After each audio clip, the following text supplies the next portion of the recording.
Welcome back. You're watching Investors Guide on ET. Now we have a special segment coming up.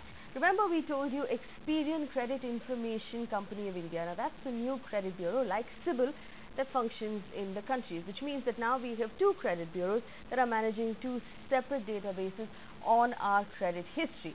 We in fact caught up with Phil Nolan, the managing director of Experian, and asked him how it changes our life as borrowers if we now have two credit bureaus in the country. Take a look. Well, Phil, thank you for speaking with us. We know that India up till now has had one credit bureau, and now we have two. So from a borrower's point of view, if I'm placing an application for a loan, how does it change my life that we have two credit bureaus instead of one? Yeah, it's a good question. I think it's important that borrowers understand why credit information is shared, and it's ostensibly to allow them to gain access to credit much more easily, much more simply. So as with any other sector in the free marketplace, people need competition to drive the best service. So we believe competition in the market is a very good thing. That allows the banks to choose which credit bureau will provide the best advantage and data for them. So we are able to, through our experience we have in the other markets where we operate credit bureaus, 15 other markets in addition to India, we are able to load data to a much higher percentage of acceptance. So that means there will be data on our credit bureau that may not be on the incumbent credit bureau. So there'll be a good reason for a lender to call a different credit bureau in certain circumstances. So as a borrower, every time I apply for a loan, we know that up till now, the credit report that's on my history in CIBIL is referred to. Now there are two reports, if I understand correctly, that a bank can choose to refer to. Now does this mean that as a borrower, I have to keep track of two separate reports? It really does depend. We would encourage the lenders to always divulge which credit bureau they've used principally if the reason for a decision or a referral was based on the credit bureau information. That would allow the consumer to contact the most relevant credit bureau in that case. So we then accelerate the access to that information to the consumers on the provision of the right information, and that will allow them then to correct any errors or any concerns or queries they have with that data. Could you take us through how your system is different from the one that already exists with CIBIL while corrections are concerned? We know that in the existing system that CIBIL uses, I can get in touch with the bank makes that correction, and then in the next cycle, that correction is updated in the record. Yeah. Do you work differently? It's broadly similar, but we do recognise that there are situations when it is more urgent or more imperative to get the data corrected quickly. So we work with the banks, and if a bank wishes to intimate to us that the data should be changed, we allow an immediate redressal mechanism, so we can update the data in real time so that consumer can continue with their credit application, if you like, with the correct data being displayed on the report. So we allow a much faster turnaround. We don't have to wait for the next cycle to correct an individual item of data.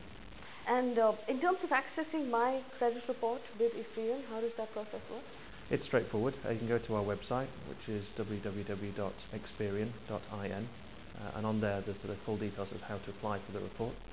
Basically, we can post the report out to you, or you can you can post the application form to you, you can download the application form. You post that to us, along with the required fee, which is 138 rupees. But we've simplified the method for payment for that, so consumers can either pay cash across the bank counter in any of the NEFT-enabled banks across India, so that's 65,000 or so branches, or they can pay it using their online banking. So once we have the receipt for that, we know that that's already been paid. That will speed up and simplify the process.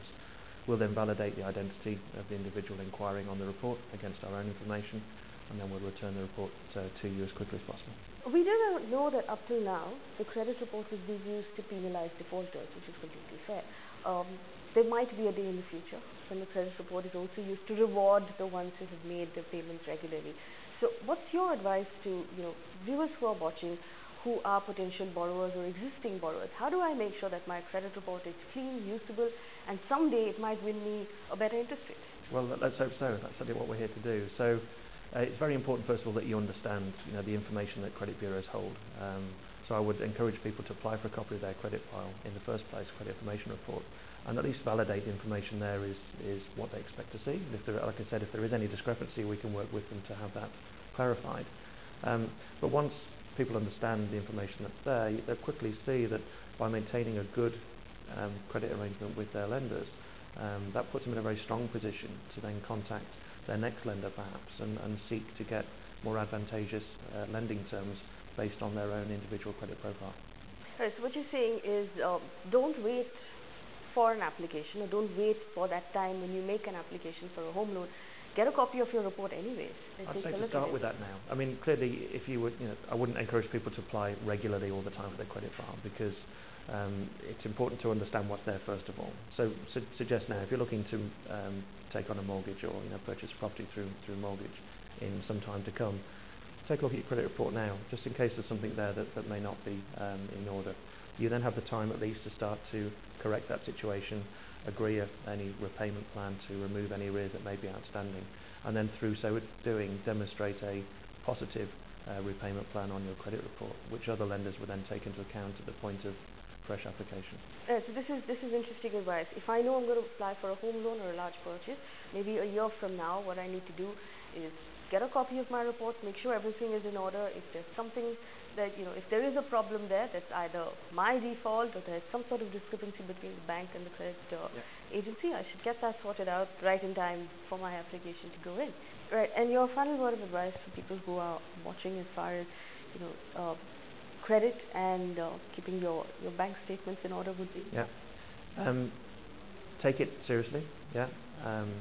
Look at your credit reports and the way you repay credit as importantly as you would handle your personal relationships or your business relationships, because it's how you behave and how you treat credit which will impact your ability to access credit in the future.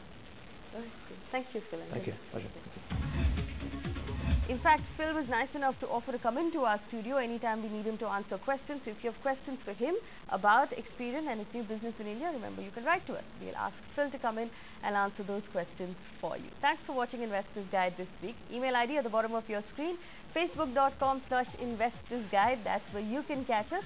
Tune in next week and catch Investors Guide. Thanks for watching.